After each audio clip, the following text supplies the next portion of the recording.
This podcast is brought to you by the Association for Coaching, the world's leading international professional body which is advancing coaching in business and society worldwide. I'm your host, Rob Lawrence, and in this series, we are exploring coaching outdoors and how being outdoors is good, if not vital, for our well-being. I'm talking to thought leaders and individuals who share their passion for coaching as they share their philosophy, research and practices with you. Our aim is to inspire you to unlock the potential of coaching when combined with being in nature and outdoors. Hello and a very warm welcome back to this episode in our series on coaching outdoors. Today I have with me a very special guest, Michael Jospé. If you're a coach that's interested in making a living from nature-based coaching, then you might be interested in what Michael has to share with you today. I'm going to talk to Michael about his experience working with people outdoors and in the wilderness, having a conversation with nature as a co-coach, and developing a deep trust with nature to find the answers you and your coachees are looking for. We'll also be talking about the coaching work that Michael does at the Earth-Based Institute, exploring the different relationships one can have with nature. We'll also hear about some of the transformative experiences Michael has witnessed through wilderness quests and spending extended time outdoors. So, Michael, a very warm welcome to the podcast today. Thank you. Yeah, it's wonderful to be here. It's great to have you on the show, Michael. So perhaps we could start here. And I'm curious to know, before we get into all of the wonderful work that you do, what coaching outdoors means to you and why coaching outdoors is important in your life. I think that it's kind of how I started. I didn't really realize I was coaching when I was working with people outdoors. My work with people was always outdoors as a guide, as an outdoor instructor. And it has always been the backdrop of the work that I do. And so trying to imagine doing coaching in any other form, and I've been able to do that and find my way into Zoom and find my way into offices and so forth. But really, it all began for me outdoors. That's fascinating. So I'm curious to dive in just a little bit deeper into your backstory, in the sense that you say that when you started coaching, you were outdoors already. When you started coaching, what were you doing and how did you find coaching, and what made it natural for you to already be outdoors coaching? I came into this work through the wilderness. It wasn't through psychology training or any professional coach training or anything like that. That all came after for me when I was trying to put my career together and figure out what I was doing and try to add some legitimacy behind the work that I was doing. But really, my background, I kind of developed a love and a passion for nature and wilderness in my teens, but it was really interest in survival skills and wilderness living skills that really kind of activated a lot of this for me. And the hard skills were important to me for sure, shelter building and tracking and these kind of things. But it was also the awareness side of things, the actual being in relationship with the wilderness, with nature as a way of being. That was really what was most of interest and inspiring to me. And as I started to learn more about that for myself, but also introduced other people into it, I think that's where I began to really see that there was transformation that was occurring in people's lives as they were beginning to connect with nature in those ways. And then that led me into really wanting to study that professionally. So that took me into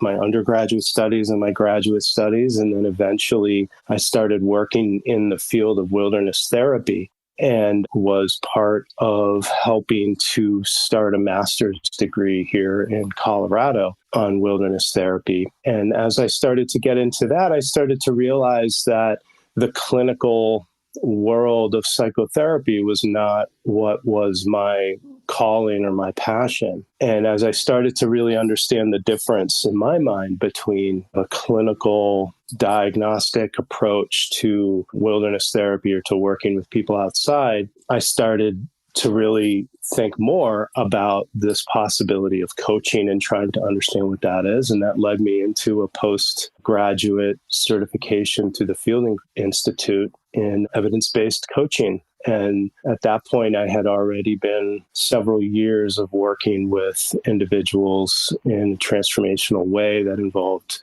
nature and wilderness encounters and excursions and so forth. That's wonderful, Michael. I'm really keen to get into the academic and the professional side of things with you today. I know this is an area that you specialize in. But before we go there, you mentioned transformation and you mentioned wilderness therapy there. And I'm curious to learn a little bit more about the sort of transformations that you've experienced or that you've witnessed through the work that you've been doing, to give our listener a bit of a sense of what we're talking about here. Yeah. I think what really highlighted a lot of that for me was the work of wilderness quests or wilderness guiding, and this idea of going out into the wilderness for an extended, let's say 4 days or so, time of a deep listening and I guess isolation, to just be in connection and listening to nature.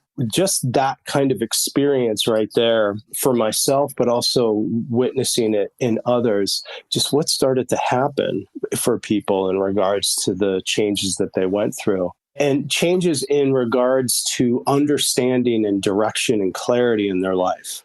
And, I realize that people have been doing that for thousands of years, going to seek the solitude of the wilderness. And so that became like a real important factor in the work that I was doing as a coach was, wow, there's really something to this idea of seeking clarity in nature and in the wilderness. And then on another side of it, my early teen days of wilderness adventure and spending extended time like backpacking and so forth in the wilderness, I remember coming back from a backpacking trip that I spent about 30 days in the wilderness. And I felt like I could see clearly. I felt much more aligned with myself. I felt like I was in the best shape of my life.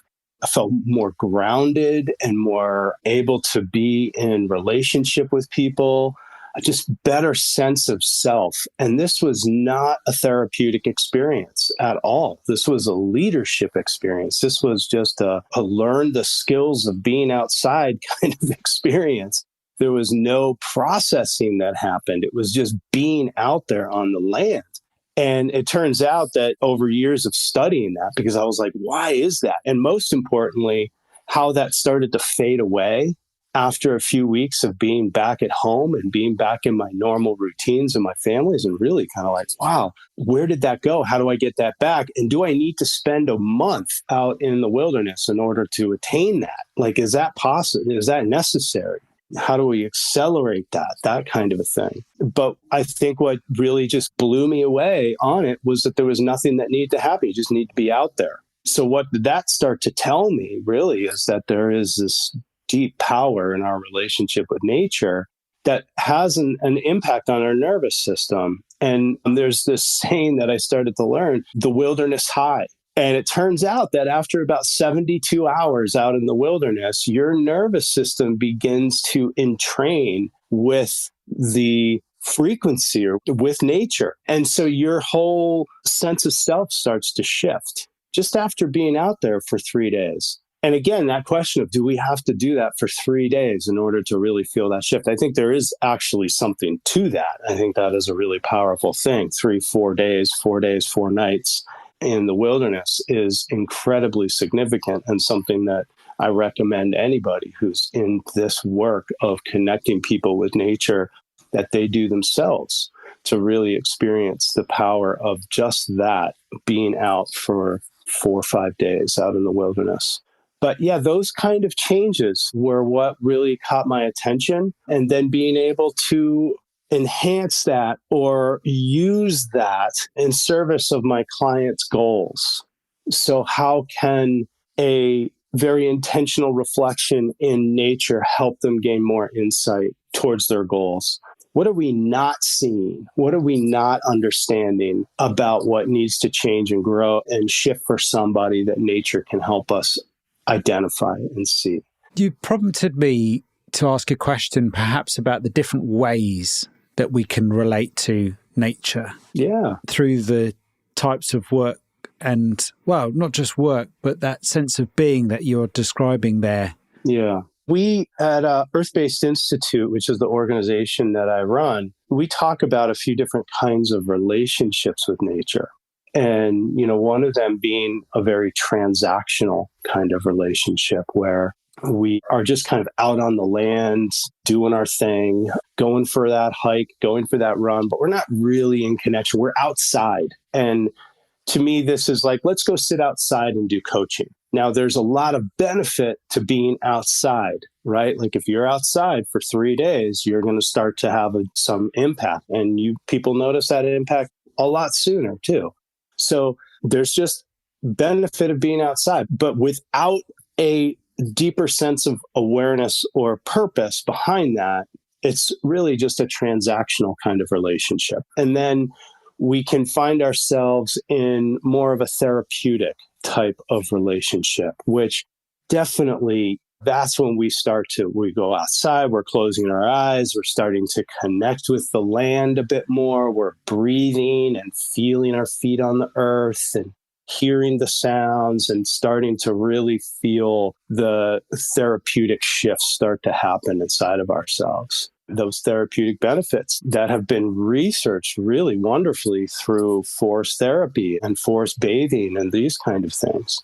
Then there's what we call the transformational relationship, which takes that then therapeutic piece and really begins to bring it more into a conversational experience with nature, where now you're walking with nature. You're not just out in this place. It's now really a central part of the conversation. The landscape is metaphorical, starts to resemble more of your internal experience. And now you're listening to nature in a different way. Everything has significance in your experience out on the land at that moment. As the wind blows while you're talking about something, that may actually feel and be experienced as a message, as a communication, as a connection, and oftentimes very much an affirmation of something. And there's more to that. There's a lot to that. We put a lot of time into really understanding how do we get into that space with our clients? How do we do that with our clients? And when we're not just out in the wilderness all the time with them, how do we do that in any environment? So that's the difference in relationships that we think about, is that idea of really how do we support our clients to get into that transformational or very conversational relationship with nature. And as a guide, as a coach, nature then becomes your co-guide, your co-coach. You're working with nature, you're collaborating with. And to do that, you have to be really tuned in to the shifts that your client is going through. You have to be tuned in to what your client's goals are and how nature is reflective of those goals. And then you've got yourself a really powerful team working together there, the client, the coach, and nature. That's a fascinating insight, Michael. Thank you for sharing that and those insights with me. Curiously, just as you were describing that, the sun was starting to come out from behind a cloud here and start to fill the room that I'm in, which for me felt oddly coincidental, if you believe in coincidences. So, oh, good. Yes, of course. Right. Yeah. So you mentioned the Earth-Based Institute. I'm curious to learn more about the formation of that and the work that you do there in the context of what we're talking about here. I could almost hear a little hint of evolution in your own journey here, from those early wilderness days to then adopting the frameworks and perhaps even the sort of psyche and the mindset of coaching and then bringing that into your world as well. So I'm kind of curious how you've evolved in the context of what you do at the Institute and the kind of work you do there and how that all relates together. Wonderful. Yeah. Earth-Based Institute, or we like to call it EBI. I started that really as a coaching and training organization. Like I said, I wasn't really even thinking about coaching at that time. It was more of a place to work with these clients. Let's just say it that way. It was develop a business to just do the work that I was doing with clients out on the land. But I also had a vision of education and training. So at the time, I was partnered with a few different universities and was offering trainings in therapeutic applications of nature, that kind of thing, and offering that into their curriculum in psychology or outdoor education. And then what started to really happen was that these students really began to start to ask for more and continue to take everything that I was offering. And we want more understanding of how to do this, how you do this with people, that kind of thing.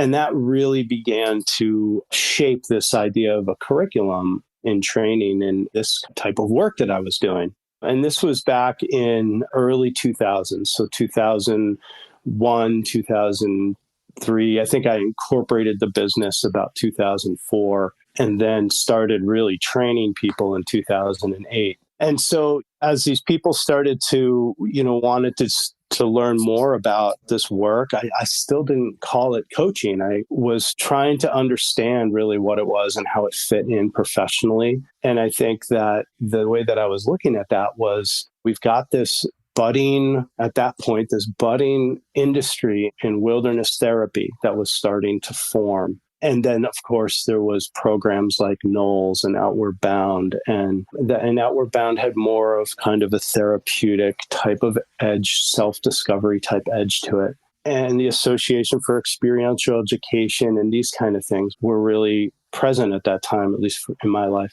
And I started to really see that there were some very powerful things that people were offering folks, like wilderness therapy. But there wasn't a real understanding. It was the therapeutic understanding, the clinical therapy side of things, where a therapist can work with a client.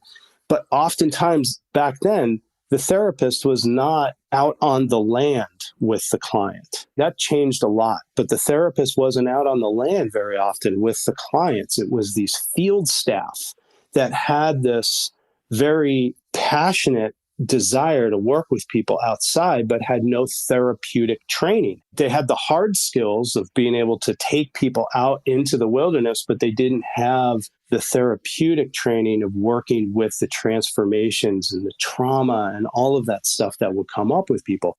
So that was really the first shaping of the Nature Connected Coaching certification program, was to kind of fill that niche of working with these guides to help them understand how to process experiences with people, how to hold the changes that somebody goes through, how to create ceremonies on the land that can help somebody really move through something that's happening, how to listen, how to make contact, how to watch for things. And so that was kind of the first evolution. But then people began to come out of the woodwork for this. So it wasn't just college students who were looking for their next career step as, into this world of outdoor therapy or education or that kind of thing. It was career changers started to show up that were wanting to do something more meaningful in their life with people, with youth, perhaps with organizations and so forth, leadership training, that kind of stuff. And so it was really those people that made me begin to really sit back and ask, what is it that they really want here? What are they really wanting? Because they want this education, but they're also really wanting a career. They're wanting to develop a career in this. So how can I help them do that? And then, I've got this whole coaching certification, my own personal coaching certification. So that led me to turn back to the International Coach Federation and figure out, could I get this curriculum accredited by the International Coach Federation? It turns out they accredited the whole thing, over 315 hours of education. And that right there really was a major turning point for me in regards to seeing the power of professional coaching, professional coach education. And I just kind of really went all in on that and really started to put more structure around the methodology, weaving that together with core competencies and ethical concerns and these kind of things. And really supporting our students to become professional coaches and professional guides, and to really think about how this work that they're really called to do, which I always find so fascinating, how people are drawn into this work. Not so much the coaching work, but the nature transformational type of work, and really giving them a opportunity to say, hey, let's put some real legitimacy, let's put some real professionalism around your ideas and make it happen. And that's really been the passion of mine over the last several years now. I've really kind of shifted from thinking about Earth-Based Institute and Nature-Connected Coaching as just kind of a certification in professional coaching. but actually a career development program. And so that's really led me to turn this into a 2-year program that is focused on giving certification. It's focused on giving credentialing as a professional coach, and then building your business as a coach. And I look back on those years of not knowing how to help students build their coaching businesses and not really helping them build their coaching business, and thinking, gosh, that was such a disservice to them, because here they are, they've got this amazing opportunity in their hands, but they don't know how to go and get the clients and bring it out into the world. So it's lost. Those people missed out, not just the students, but their clients missed out on those opportunities. The potential clients missed out. So I really feel like the nature side of things is a really wonderful component that is a part of our training. But I really feel like the outcome that I search for is successful coaches that have a career in this, that are able to make it happen and are willing to have the strategies to make it happen, are willing to stick with it and work through the startup phases of it all and keep going. So I try to offer them as much support through that time as possible. That's a wonderful backstory and insight there, Michael. Thank you for sharing that in terms of the evolution of the Institute, but also your relationship at the Institute and I guess the converging of these various different worlds, which is one of the reasons I'm really excited to speak with you today, to learn more about the career side of coaching outdoors. This isn't something that we've really gone into any detail in the whole of this series. So perhaps we could talk a little bit more about that, because I appreciate there's probably a number of coaches listening to this very excited about the outdoors and the nature aspects of this series and our conversation today. But I think there's some more sort of practical considerations that are perhaps on their mind as well. So maybe you could give us some insight as to how do you develop a career as a coach working outdoors? Yeah, well, it's interesting. I had to look back on my career as a coach. Like, how did I do that? How did I start to get clients? And I didn't really think much about it. I just did kind of whatever I was doing at the time, and I was able to generate some clients and make it happen. I think that what was unique about my situation is that I had a very exclusive type of service that I was offering. The type of coaching that I was doing when I started was mostly focused on working with families that were coming out of a wilderness therapy or a treatment type of program. So it was a young adult or a teenager that left the family to go to treatment, addiction treatment or something like that, and then coming back home. And so I was working with the family. Now, that's a lot of people to work with. It's essentially one client, but it's a lot of clients. So it's a high ticket, exclusive service. It's not an hourly rate. It's a monthly package. And when I look at that, I had more referrals that I could handle because I could only work with 4 or 5 families at a time. And it wasn't a once a month or a couple of weeks. It was 6 months contracts. It was long-term, high-ticket contracts. And really, that, I think, is the secret to starting your career as a nature-connected coach. And I'll tell you why. And I'll just preface this by saying, when I started this, I was like most other people who are really drawn into the world of nature and nature transformation. The last thing you're thinking about is business. You just want to help people. You're not thinking about like how I make a living, how to make a career doing this. And so I didn't have any business skills starting this. I mean, I look back and go, gosh, I really wish that I had paid attention in college, went to business classes and learned some of this stuff, but I had to learn on the fly. As I was developing my coaching work and starting to kind of get into this very exclusive type of work with people, it made it a whole lot easier to start to develop a practice, because what that does for you is it covers the very basic and more than that, but it can cover the basic monthly expenses that you need in order to survive. So if you can't survive when you're starting your coaching business, you're not going to make it. If you can't pay yourself, you can't pay your monthly expenses as a coach, how can you possibly build a coaching practice doing that? So you're going to end up having to get another job. You're going to put it on the side. You're going to keep waiting. So the way in to starting your coaching business is what I did and what I'm guiding students to do, and they're consistently being successful with this, is to develop a high ticket, exclusive coaching service that ends up paying you consistently over a package over a period of time. And then what you find there is that you have now got your expenses covered, you've got your living covered, and you're feeling successful as a coach. What a lot of people end up feeling and when I start to talk about this is, well, what about all the other people? And my response to that is, you can't help all those other people if you're not making a living, if you're not able to pull this off yourself. So you've got to cover your expenses, your needs first. And that's what I'm referring to. You generate those first 4, 5, 6 clients that you need that's going to pay you for that high ticket exclusive service. Then once you've got that baseline established, now you can start to figure out, how will I bring in other people? How will I actually begin to create more of a demand for my coaching? How could I offer coaching at a lower rate? How could I be able to support and help other people who can't afford this coaching service? That kind of thing. How can I touch more people?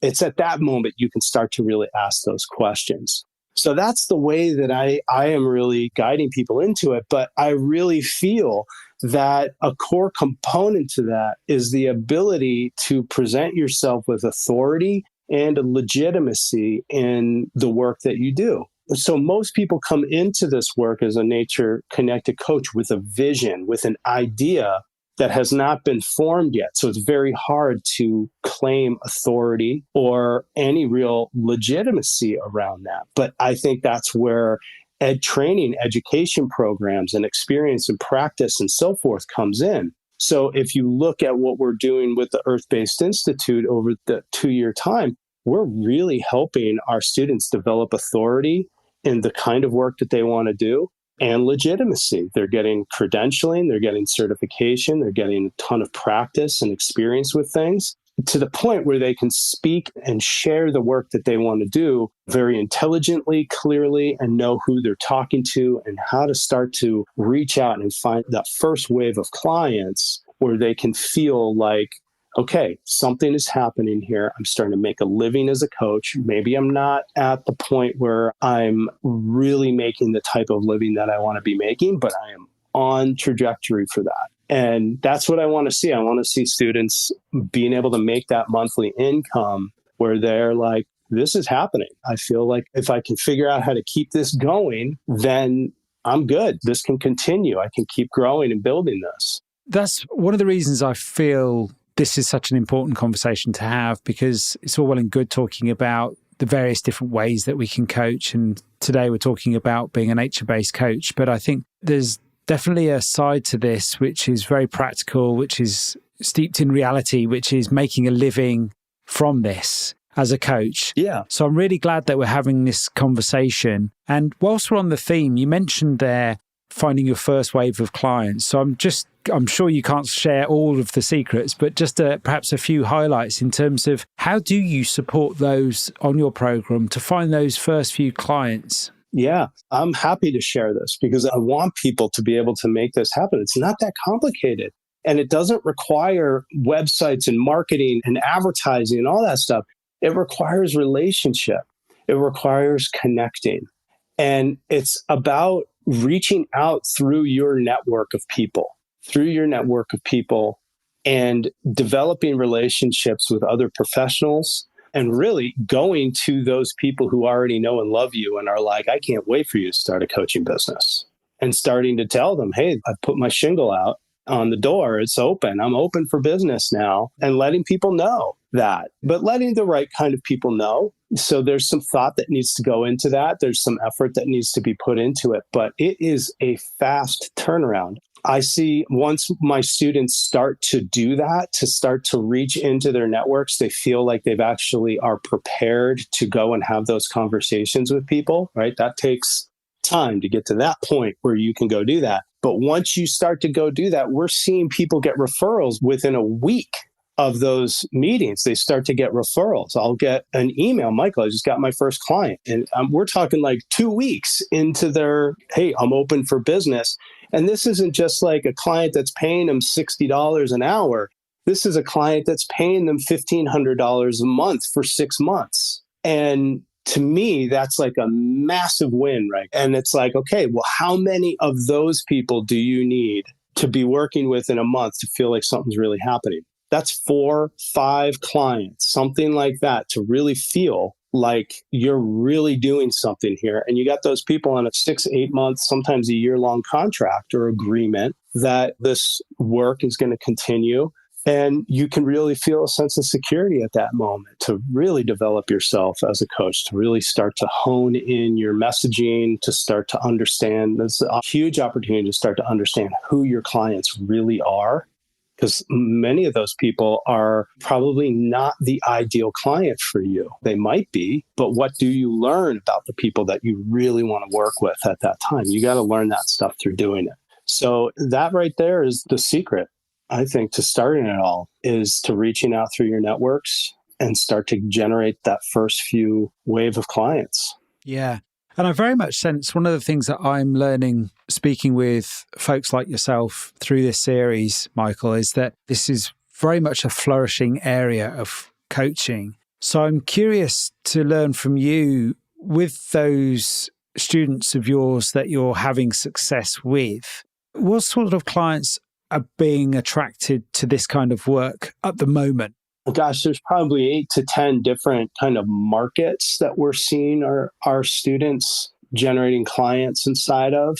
And just a few that really stand out for me. One is just corporate burnout. People who are making a decent living, but are just not satisfied in their lives, and typically at middle age. And they might have kind of extreme thoughts of, I want to quit my job and all that kind of stuff. But they've got families, but they're just not satisfied. They're not content in their lives, and they feel burned out. They feel like they're just kind of going through the motions in their life. And so we have students approaching markets like that, a market like that in several different ways, from retreat-based experiences where they might work with a client, or they might have a small group of people that they're working with for an intensive type of experience. But there's also folks who have clients that come out to a place out in nature, and they'll come and spend a few hours a week with them out there on the land to help them begin to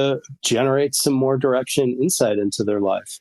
Another market, another kind of area of where we are seeing this is in people who have gone through some kind of significant life change, like perhaps they've gone through a divorce, or there's been a loss, a significant loss in their life, or even they've done some kind of world travel or something like that, like a kind of a younger age person's done some world travel and has been like, wow, my life there's a whole lot more to life here. So that kind of moment in their lives where there's a real opening for self-discovery and asking kind of what's next in my life.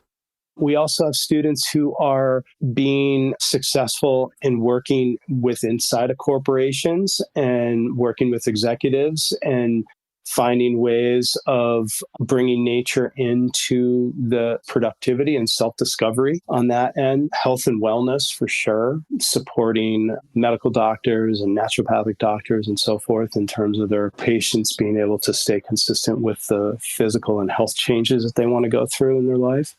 That, I think, is a little preview. It's probably enough information there. I could share a few more stories if that would be helpful. I think that is helpful, Michael. Yeah. I mean, perhaps gives our listener a little bit of an idea as to the type of people that are seeking out this type of coaching at the moment. And I'm sure as sort of awareness grows, and one of the things that I've found that I've certainly partly experienced myself, but I've also seen in others, is that as this stuff evolves and people find out about it, there are new opportunities almost every day.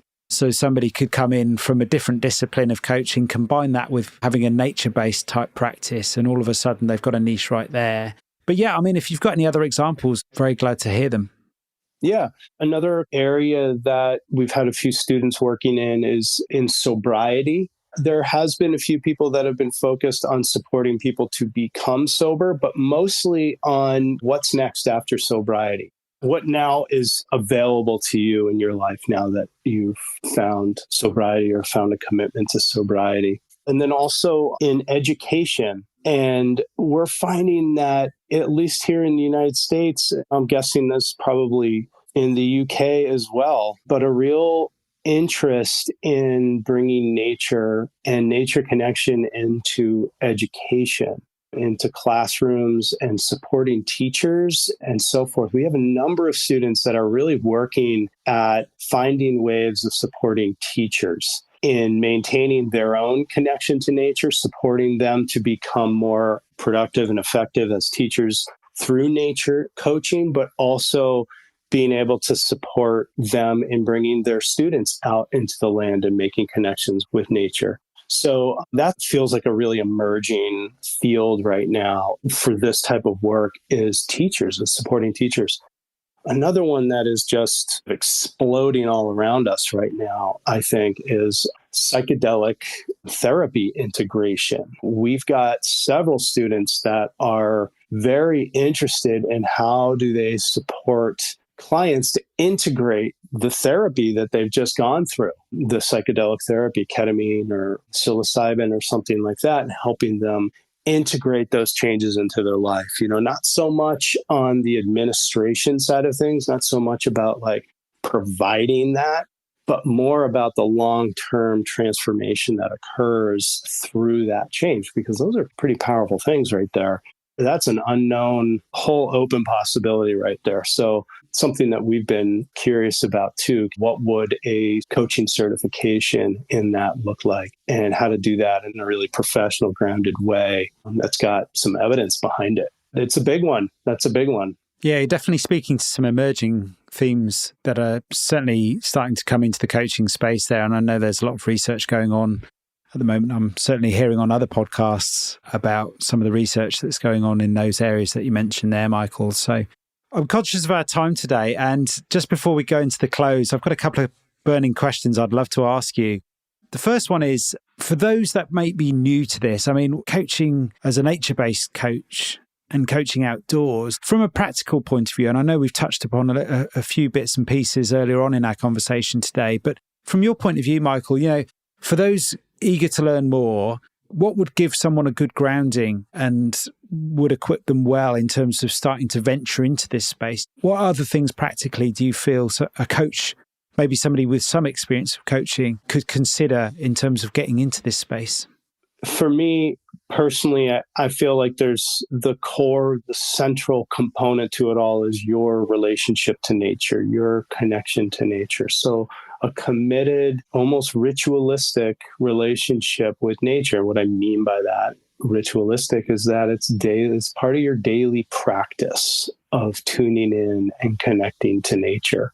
That does not have to be complicated, but the outcome of that is really about developing a deep trust in nature. And I feel like if I look back on what really inspired and motivated all of this for me is really the fact that nature will provide and has always provided and will continue to provide. And all the answers are there. Everything that you need, everything that your client needs is there.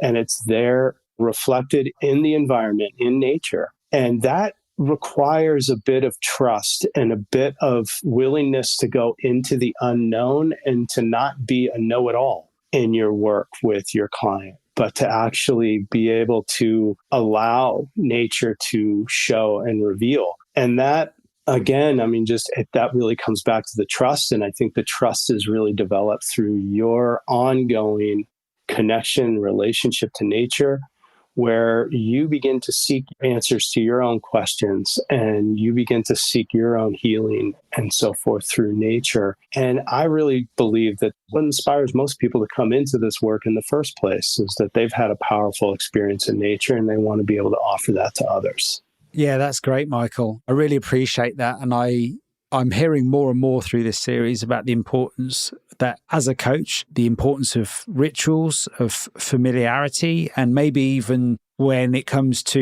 inviting coachees into a space, it being a familiar space for that coach, one that the coach has already established a relationship with to a particular corner of nature themselves. That's right. The way that I look at that is like a mountain guide. You don't have to know how to climb that particular mountain, but you do have to know how to climb a mountain to take a client up it. So if you're going to take a client into nature, into the wilderness, you have to have some understanding of what that means, what that looks like. You can't just ask your client to go out into that experience without knowing it yourself. So I think that's an important piece there for sure.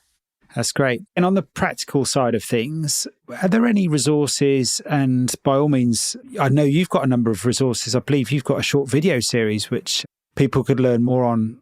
Yeah, I'll share that for sure. It's a 3-part video series that will kind of go through the strategy that I talked about building a business, and also share with you a little bit more about what our coaching program entails. But it'll walk you through the steps, the same steps that I guide our students through in terms of building the strategy that we use really for building your coaching business. So definitely check that out. And then I know I'm talking to people here who are coaches. So other resources would be to be educating yourself in nature. If you aren't familiar with people like Tom Brown Jr. or John Young or the Wilderness Awareness School or programs such as that, or the field of eco-psychology or ecotherapy, these are places to start to dig in a little bit more to the type of relationships and interactions that I'm referring to. And I particularly have a strong connection to the work of Tom Brown Jr. and John Young.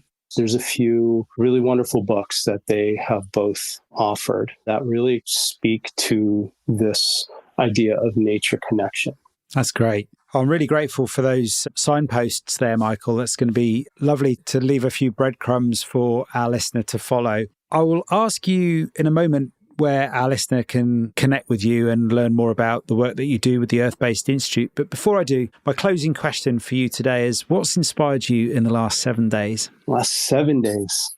Well, my youngest son just turned 11 yesterday. So there's 2 things here. The last 7 days, I have been just thinking about my kids a lot in terms of the transformations and growths that they're going through, but also, how to show up as a dad for them and what that looks like and how I need to be growing and transforming in my life. So that's always a huge inspiration for me. And on Friday here in this next few days, we start a new cohort of students through our certification program, and we start out in the wilderness. So we've got a unique opportunity. We've got a group of students out in the wilderness here in Colorado for 8 days to begin to learn the basics of nature-connected coaching. And they're starting their 2-year journey with us to develop their careers as a nature-connected coach.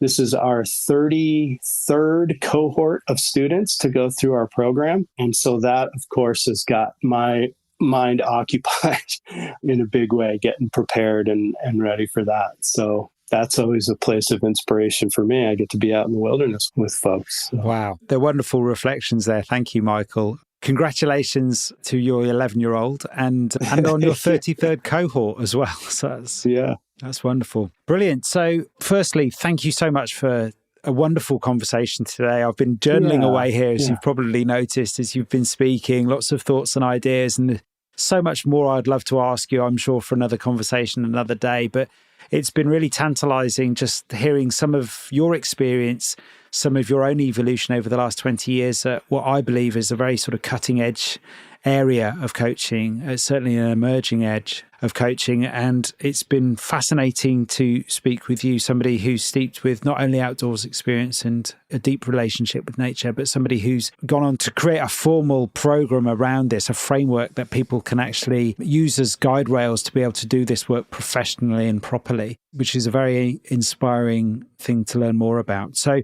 with all of that in mind, Michael, where can our listener connect with you and find out more about the wonderful work that you do? Our website is earthbasedinstitute.org, info@earthbasedinstitute.org. I get those emails. I read all the emails and respond. So, if you email that it goes to a couple people, but I'm always the one that responds. So you'll hear from me. And then I'll share that video series with you. And I think you'll share that in the discussion area or something. And that'll also give access to making connection with us as well. That's great. If anybody wants another conversation with myself or one of our instructors or anything like that, just reach out and let us know. Michael, thank you so much for your time and being on the podcast with us today. Yeah, thank you for inviting me. I really appreciate that. Thank you, Rob. Thank you for listening to another podcast by the Association for Coaching. For over 20 years, our purpose has been to inspire and champion coaching excellence, advance the coaching profession, and make a sustainable difference to individuals, organisations, and society. To find out more about the AC and our member benefits, follow us on LinkedIn or visit our webpage at associationforcoaching.com. Explore our digital learning hub and enjoy our extensive library of on-demand webinars, signature programs, member benefits, interviews, podcasts, and a portfolio of live events featuring thought leadership, tools, models, and the latest industry trends to help you develop and increase your coaching expertise.